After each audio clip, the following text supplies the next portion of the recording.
Thank you all so much for being here. We really appreciate you taking the time to participate in today's webinar. Really excited to get this started. So it looks like there's a bit of a spread around where everybody is at in terms of kind of their project planning. We hope that this really kind of gets you ready, whether you're in the process of crafting an RFP and want to know kind of what to scope, or if you're kind of thinking very far ahead about what this work will look like. We want to support you and be a strategic partner as much as we can for the work that you're doing. So today, again, we'll be talking about how you can prepare for impact and questions that you can ask of your team and organization when you're planning your website redesign. Again, my name is Kelsey Boyd. I'm a digital strategist at Atten, and that really means that I focus on connecting organizational impacts to user needs. And so typically that means that I'm facilitating engagements such as surveys or workshops with both internal and external stakeholders to understand key drivers for projects. So I typically am synthesizing the findings of that feedback into design and development frameworks so that the work that moves forward is built around the input that we hear from your organization and audiences. This is a very flexible process that is customized to each client's needs. But in general, I help client teams prioritize why they're doing the work, who they're doing it for, and how we can connect those high-level objectives to user needs through the design and structure of digital experiences. And so our goals for today are kind of threefold. So in terms of kind of the process ahead of your project planning, before you're really in the weeds of crafting a project scope, we want to make sure that we can help you in identifying how your project will support your organization's overall impact. And this might mean aligning your project priorities with your organization's mission or contextualizing ongoing initiatives and growth. So we really want to make sure that you can leverage your website as a tool to support the different arms of your organization over time, ensuring that the work that you invest in is not quickly outdated as soon as it's launched, that you're driving the project with purpose and using that to foster a more authentic relationship with your audiences and allowing them to buy in and connect with your values and vision through the work that you do. This will also give you a true north for decision-making within the project.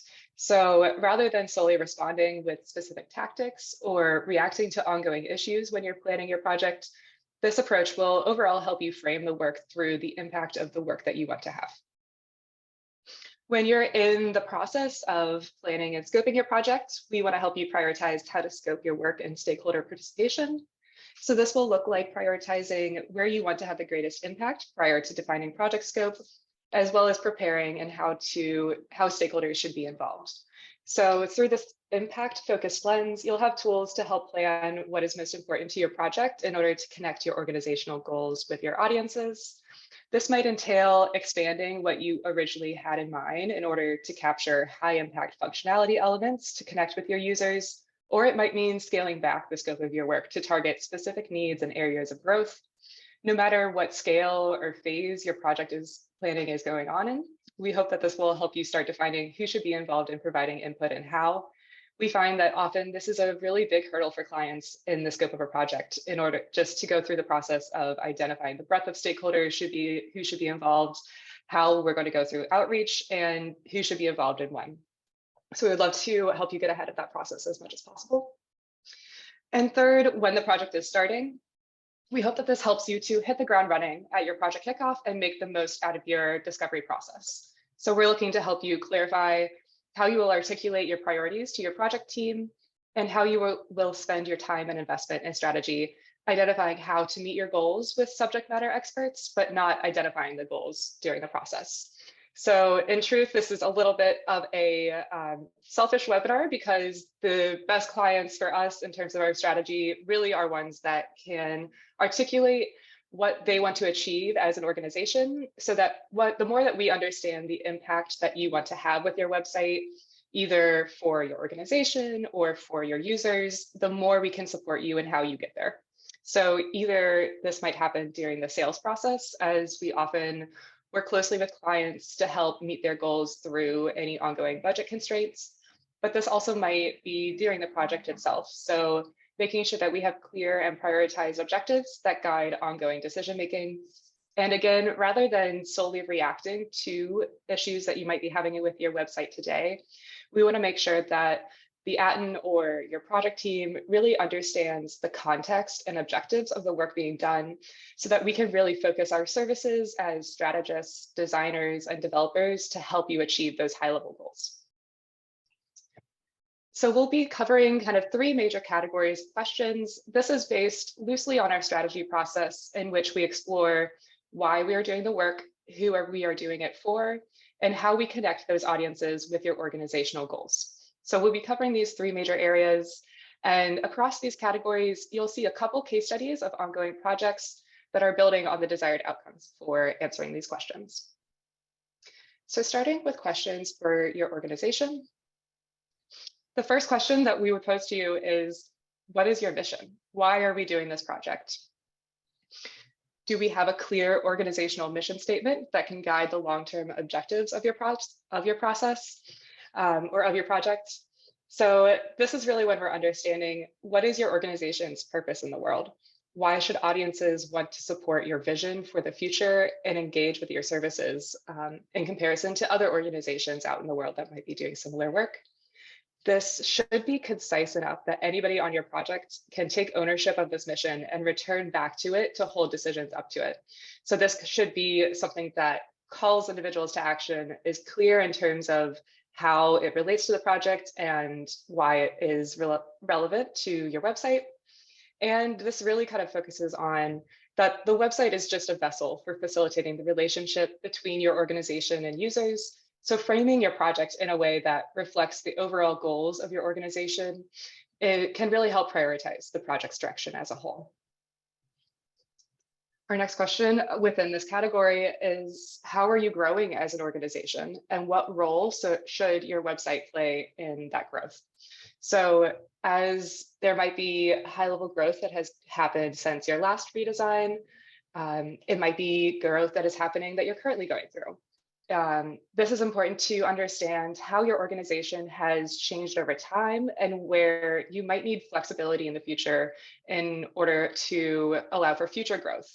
So having an understanding of kind of the shifts and changes that your organization is going through can really help us to understand kind of where we are in terms of a snapshot of your organization in time, but really make sure that as we're planning how to structure content, how to structure designs, that we really understand where future flexibility, new initiatives, we'll get a little bit more into that, but how you're continuing to grow. So again, this does not become something that is a quickly outdated endeavor.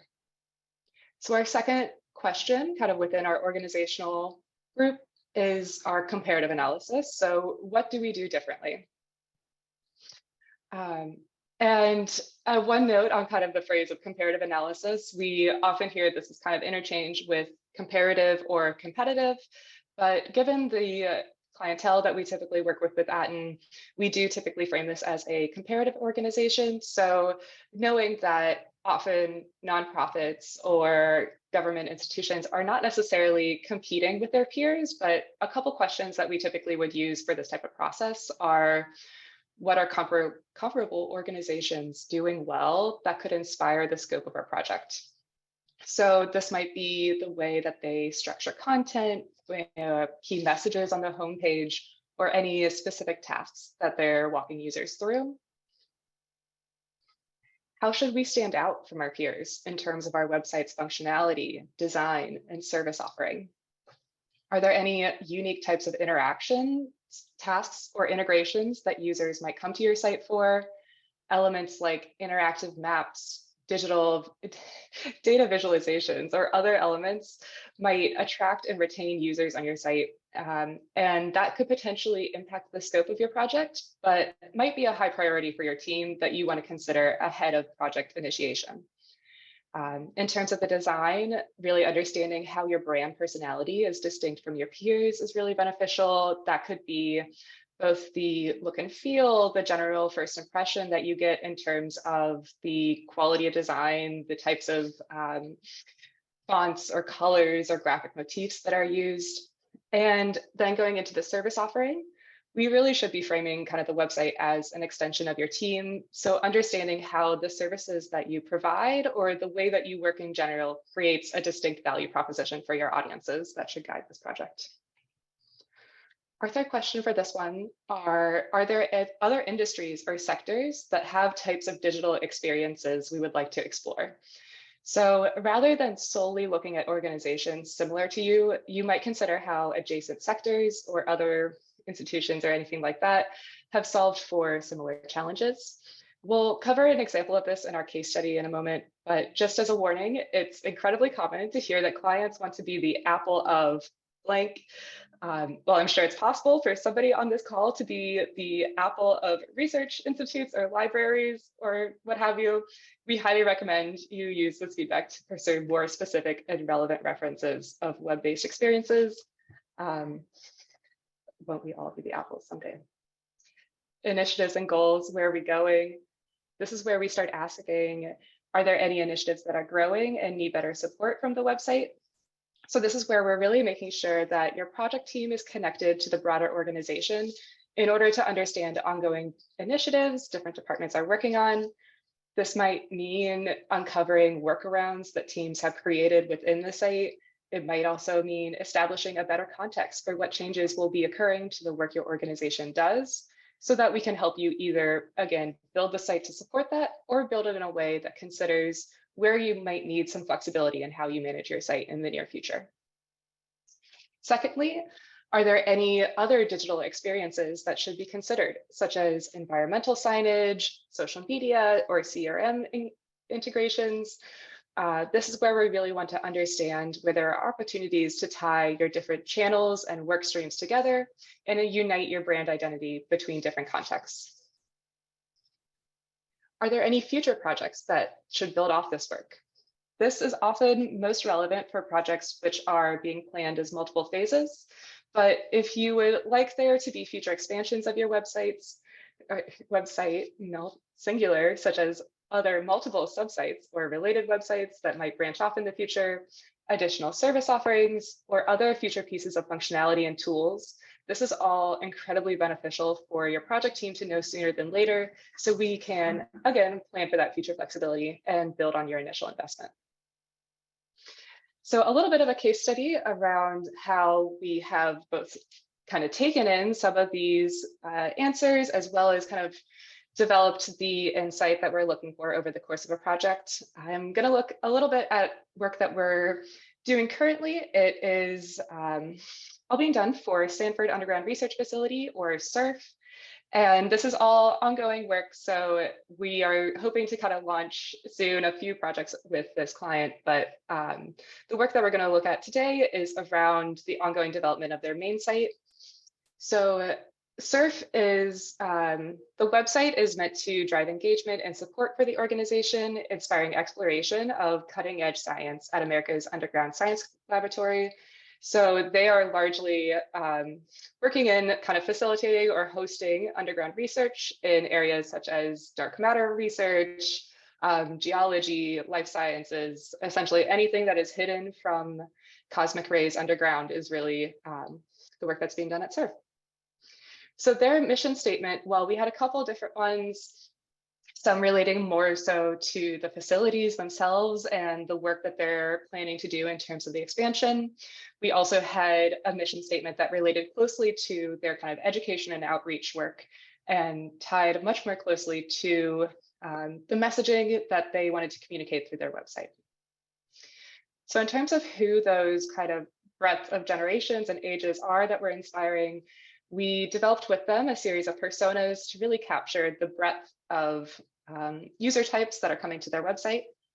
So this spans from educators across their state, creating engaging educational resources for the classroom, field trips, professional development, and more. We're also connecting with local neighbors of all ages and engaging them with public outreach events and a visitor center. Our third category was the research partners who host their experiments at SURF and connecting them to the broader work in different sectors that's happening. The policymakers were to date the kind of primary focus of the website, but are still a very critical element of who we need to contact and connect with in the website. And this is really the group that funds the facilities themselves and needs kind of hard data around the impact of the science being done. And our last category is the SURF employee themselves. So this is everybody kind of ranging from content contributors to contractors working on excavating underground tunnels to multiple boards of directors. So really understanding kind of the breadth as well as some of those subcategories was really important for us. And from there, we did go into a comparative analysis. So exploring how other facilities of the same nature use their design and navigation to represent the breadth of research being done, as well as public outreach and education. So we can definitely see how different organizations are kind of highlighting or featuring different types of different arms of their organization. So another form of kind of comparative analysis that happened through this is one in terms of functionality. So one element that was unique about SURF's approach to this project was that they requested to explore using a tool outside of their sector that Atten had developed for Richland Library called Intercept. Intercept is a events and facilities management tool for facilitating booking and tracking engagement. For SURF, this represented a unique opportunity to grow how they manage their public outreach events and support how educators can book field trips and curriculum materials on the new SURF site. So this type of functionality to book rooms and materials in a way that is both dynamic for users, but allows internal teams to track and engage with participants was a great reference for leveraging web-based experiences and other sectors to drive the scope of our work with them. However, as we got into the project, we were working closely with their education and outreach team to establish what their desired user journey would be for the educators and what tasks they would still need to do outside of the website, such as coordinating staff availability for the number of requested students attending a field trip. So the way that we approach this is through a approach called service design, which again, we're kind of figuring out how to bridge this very seamless user journey with the kind of what is called the behind the line of visibility or kind of back of house interactions, whether that is interactions being done or tasks being done by a staff member, or as well as kind of some of the interactions users might have on the site or some of the infrastructure and kind of backend that we were building into the functionality. So through this approach of identifying what about Intercept as a case study or kind of comparative analysis resonated with the client team in terms of the booking and tracking of those of people who were reserving curriculum materials or attending events, we were able to work with our development team to identify a more cost-effective way of using Drupal to facilitate the interaction between the education team and their user base. So from there, the scope of the project evolved to include a user dashboard, which you can see in the design comp on the screen. So this allows educators to access digital materials that support the physical curriculum units they reserve, stay updated on upcoming school presentations and field trips and more. And in addition to the website, the design system that we established for the main site has inspired the work we're doing with them on digital kiosks around their visitor center. So whether adding new videos to touch screens within the exhibit or activating the screens with unique content for outreach events, establishing these kiosks as additional scope has allowed us to structure content in a way that is easy for their team to manage through the Drupal authoring experience on their main website, but use it in a very dynamic way in their in-person experiences. So in addition, our last kind of look at this project, SURF the design is again really focused on connecting the breadth of user types to future organizational initiatives in order to continue to inspire learning across generations. So here you can see the design for our facility overview page, which starts with clarifying the ground plane visitor experience for those public and educational users with a design that inspires users to scroll down into the depths of the page and dig into this cutting edge research happening below ground, but is not available to or accessible to kind of our public user base. And then connecting all of this to inspire policymakers to continue forging ahead or funding future expansion of the facilities, enabling future research to happen on the site. So please keep an eye out for the launch of this site and a few related projects that we're excited to grow out of this work. So moving into questions for your users. So starting with your user groups, this is really where we're identifying who do we need to connect with? Who are our internal and external stakeholders? So again, this can be both at a high level in terms of the groups, but as well as looking at those segments who might have unique needs when it comes to the website. So again, going back to the surf example, we did see that within that employee category, it was definitely important to clarify the distinct needs between somebody who's a full-time employee of surf, a part-time contractor, and the board of directors, who are all very important points of view, but distinct needs. Who are our internal content creators? So we definitely want to consider these folks as a user type, as well as making sure that they are included in the process and providing input through your strategy phase. Which perspectives do we want to make sure are included in the conversation, either as a core project team member, a survey participant, or a workshop attendee?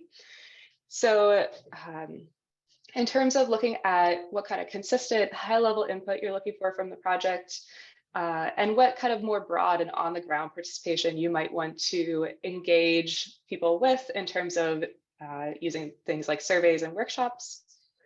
And then our last question for this one is, do we have any specific demographics to consider, such as ages, socioeconomic groups, physical abilities, or non-native English speakers? So really, this is where you can be very purposeful in your approach to equity in the project, ensuring that the extremes of your user types are represented. This might mean engaging with people who would face the greatest challenges in terms of physical abilities, understanding your content, or access to resources. This can really be where you check your assumptions as an organization and team and provide more diversity and participation. Often for this segment specifically, we do recommend starting with census data or other user data that you have access to begin the process of kind of identifying some of those demographics. So knowledge gaps, what do and don't we know about our users? What have we heard directly or indirectly about pain points users have with our site? This might come in the form of customer service calls, high bounce rates on key pages, or other forms of more casual internal interactions that you pick up just by kind of communicating with the different parts of your organization. What do we know about how users use the site? What motivates them? What they wish they could use the site for? So while this might be from direct feedback, it might be things you see in your analytics, but in general, these will be insights that we'll likely build on and explore through the strategy phase, specifically those kind of last two questions around their motivations and what they're unable to do. What are our blind spots around how the website is used, and how might we want to use the research during the discovery phase to support our project? So this is, unless you have very clear points of contact directly to your users and are hearing a lot of this feedback directly, often there will be some blind spots around the context of why your users are acting in the way they do, what they're unable to do in terms of what you can't see in your analytics. This is, again, where we really want to understand what are the kind of types of information that we will need to elicit from users over the course of our project. Points of contact. What access do we have to users? So who in our organization comes in contact with our external audiences?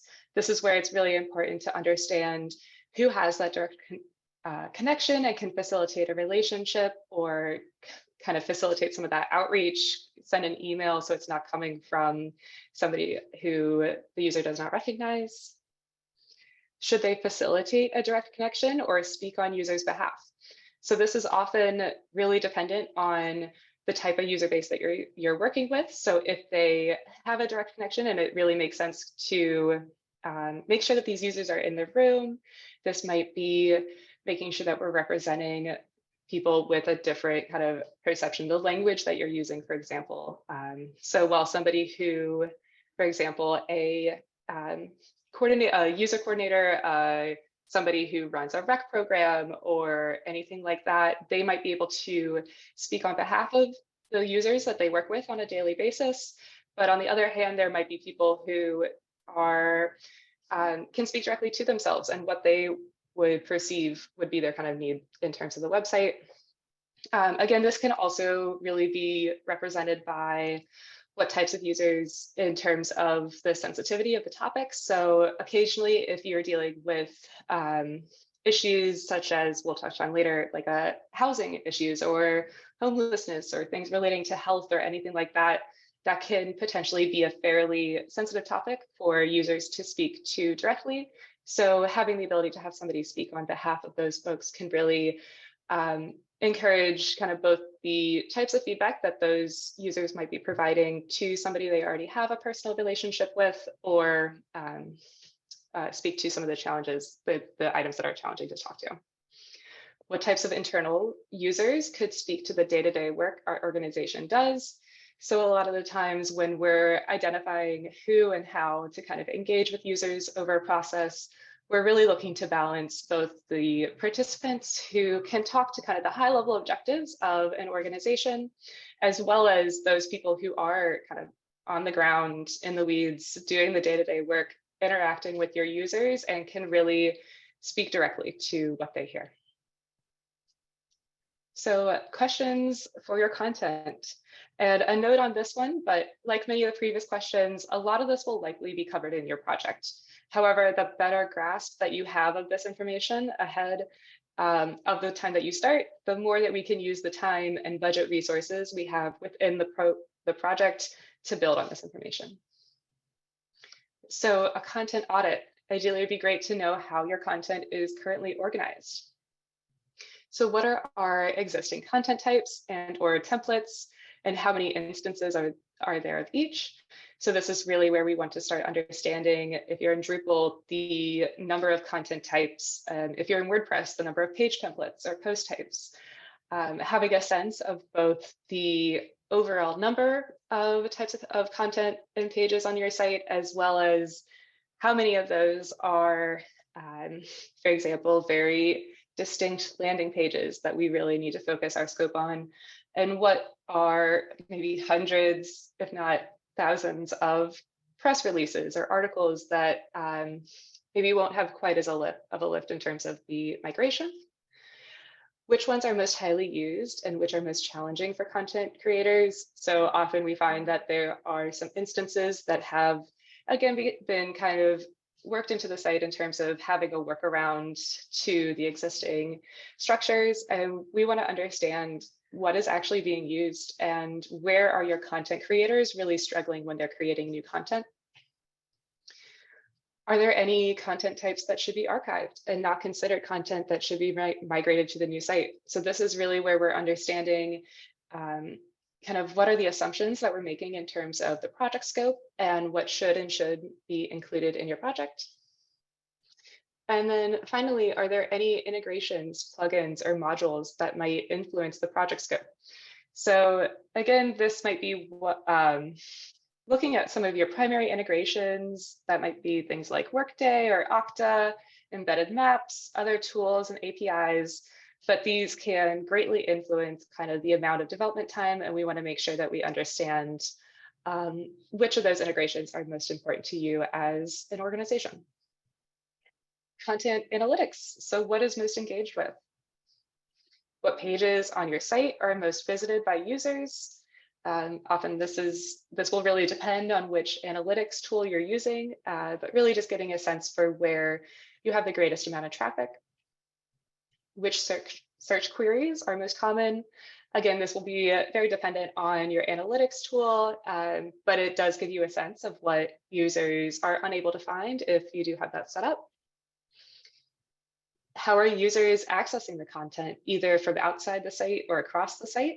So this might be looking at things like device type and understanding if your users are primarily coming through a desktop or through a mobile device, and if that should really influence how you approach the design and project.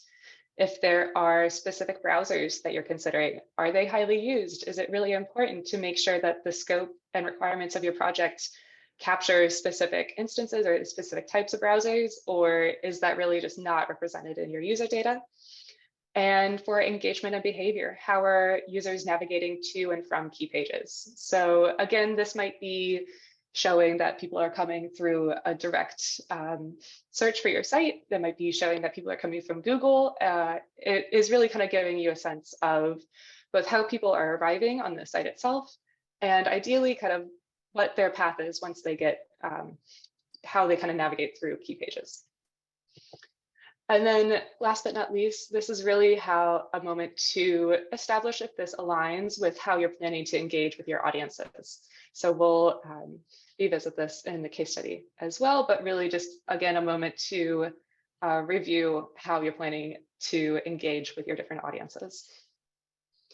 Content planning. So what's missing? And this is very, this definitely is really where we start to overlap with the project scope itself.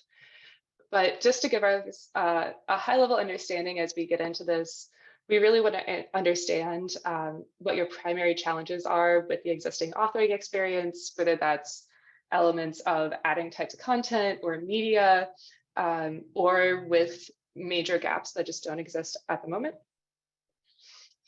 If there is any type of content you would like to be able to support on the website and currently cannot. So again, just making sure that if there's any major gaps, that should be accounted for before we're within the scope of a project.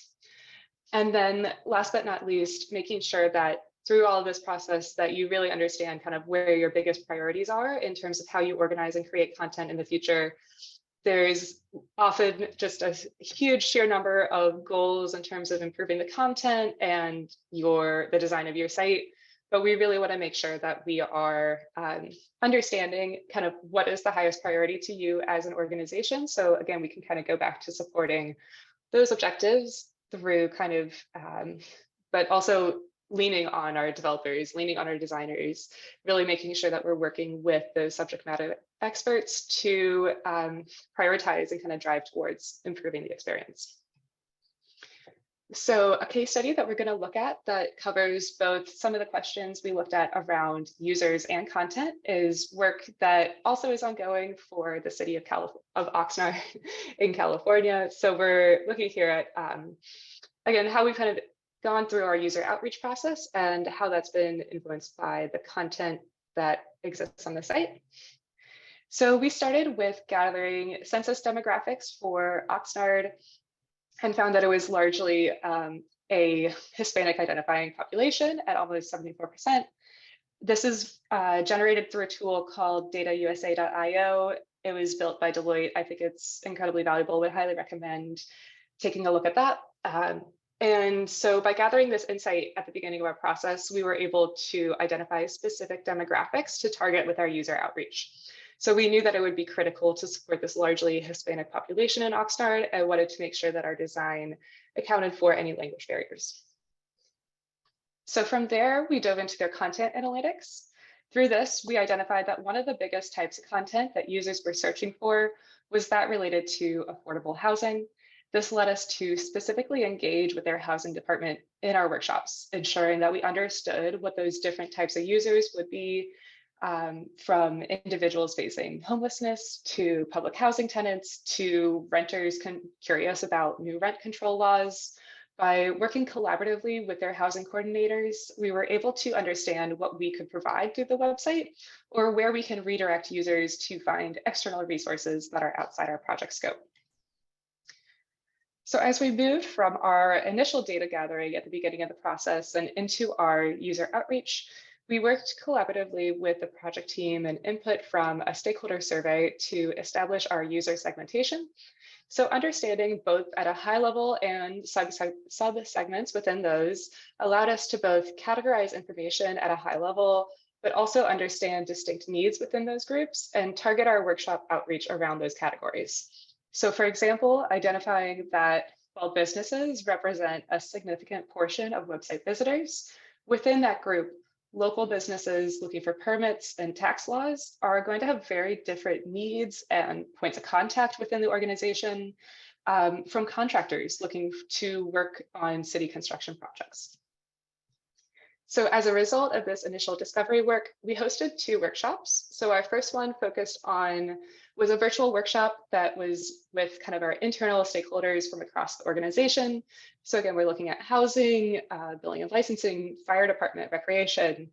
And from that, we were able to make sure that we understood kind of the breadth of uses across different user types and what their priorities really were when they came to the website.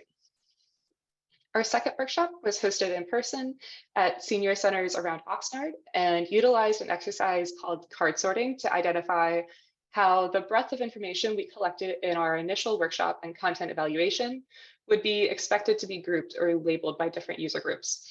So the participation we had was just phenomenal. We had representation from a local environmental group, from the senior services and kind of senior residents, Citizens for a Better Oxnard, and Facebook moderators who come in contact with a lot of different people around the city, representation from their business alliance, as well as local business owners who could speak directly to their experience, folks at their kind of tourism board and partner with Visit Oxnard who could talk to some of that external perception around the city, people who work at the harbor and work with some of the different partners there, as well as their library and the kind of donation vehicle they have for that as well.